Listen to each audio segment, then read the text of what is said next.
Week 8 provides an amazing matchup for two of the teams that have probably had the worst non-pass interference calls, or actually I'd say pass interference calls that I've ever seen in my lifetime as New Orleans Saints fly to the Indianapolis Colts, and both are hoping that there are just no penalties thrown in this game whatsoever. I'm going there immediately. That's the second worst pass interference or non-pass interference call I've ever seen in my life. Everybody who is watching this video knows exactly what I'm talking about in the Week 7 matchup between the Browns and the Colts.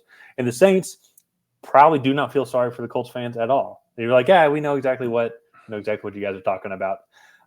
We were just talking about it before, and we have to talk about it a little bit. But the Colts should be 4-3 right now. They should be well within the hunt for their division, and they still are technically. I mean, they're 3-4. Jaguars are 5-2. They are 2 games back, and they don't have the tiebreaker at all against the Jaguars, so they lost both times. They're still in wild card contention, though. They're still in wild card contention, but now they lost to the Browns, and they've lost to a couple other teams in the AFC also, including the Jags. But the Saints now, they're a game back from the NFC South. Their pass interference call, non-pass interference call, was several years ago. But it's plays like that, though, where you just go and look back. And one, I'll always remember how awful that pass interference call was this past Sunday.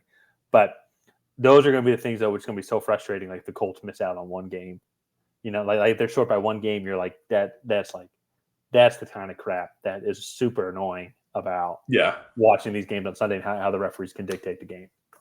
Yeah, it was frustrating. And the refs had a presence in the game already that I think the best officiating job is when you don't notice the referees at all. Yeah, that to me is always the best officiating job. So these referees were way too front and center. Nobody watches football on Sundays to watch these guys throw flags. So it was just one of the worst officiated games I've ever seen. So, so they're going to be looking to rebound. And I will say everything up until that, Colts were inconsistent, but I thought Gardner Minshew, I think, controlled that offense decently well. A couple of bonehead errors, but I mean, that's kind of been his MO where you could see progress, but then holding on to the ball too long in your end zone, then getting strip sack fumbled. I mean, that was a big turning point in the game, especially too after they and then I think they went 3 and out, and then the Browns went down and kicked a field goal. So it was like a 10-point swing. Yeah, but they are going up though against a Saints team that I just think is not getting the most out of their roster. I feel like they're kind of underachieving a little bit. I feel like offensively, a lot of Derek Carr's passing yards, I feel like, come in the second half when they've been trailing a little bit, especially, too, if you go look at their pass game against Jacksonville. Statistically, he had a good game. Michael Thomas has come on strong. He's been healthy, which has been great for this offense. Chris Olave is a great number 2, and I think has been the future number 1 for this team as well for Sheet Shaheed. They have the weapons there. Alvin Kamara is still one of the best backs in the league, especially fantasy. If you have him on fantasy, good pickup. But overall, they don't seem to turn it on until the fourth quarter when it seems like they're behind a little bit, and the defense starts kind of easing off a little bit, giving them some space.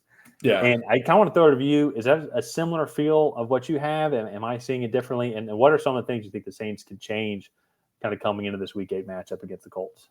The Saints kind of remind me a little bit of the Raiders from last year. Is they could play 2 quarters of good offensive football, but then it's the rest, I feel like they're being productive, but it's not translating for some reason.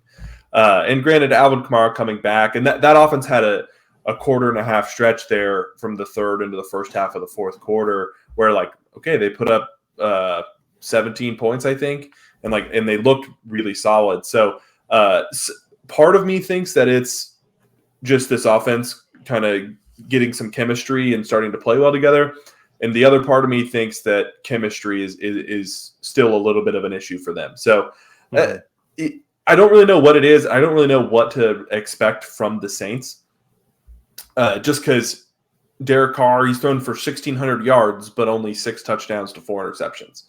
So, and I don't think they're running the ball all that well. Yeah, only 98 yards a game. They're giving up about the same on the defensive side of the ball. I will say, to be fair, well, actually, here, finish your thought. Sorry about that. Oh, no. And so it's just I think they're just average everywhere. They're giving about 300 yards on the defensive side of the ball.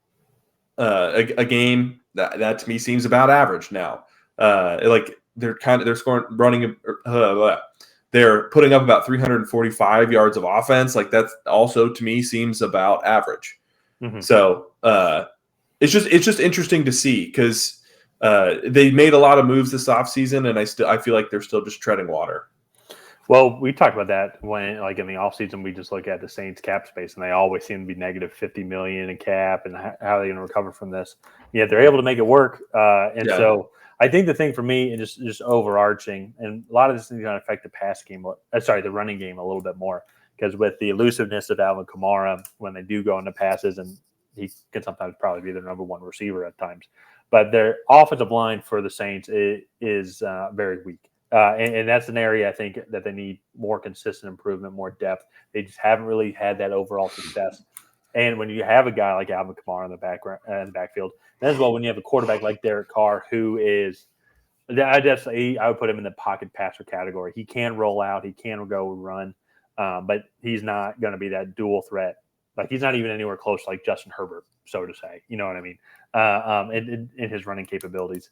So I think that is going to affect your overall offense from being balanced, and that's why I think maybe they can become a little bit more one-dimensional as well. I would almost say my comp almost might be more towards the Bills as well. Even though I think that they're not as explosive as the Bills when they're at their peak. But I think they can at times can struggle to run the ball because they had that offensive line inconsistency, and then they realize they get heavily reliant on the pass as well, which is why Derek Carr's stats yard-wise look amazing. So that's just one area I think. I think defensively, they gave up 31 points to the Jags, but the Jags have one of the better offenses in the league. So I don't look into that too much when I look at like their overall. I will say I think their defensive stats are heavily skewed from the New England game. New England only put up like 130 something yards of offense in that game. Yeah, but they also did that though too. I mean, they held Tennessee to very few yards as well. They have done it multiple times this season. They did to the Panthers also. The Panthers not having but those are three of the worst offenses in the league. True, but at the same time, though, I mean, if you're able to shut down these teams as well.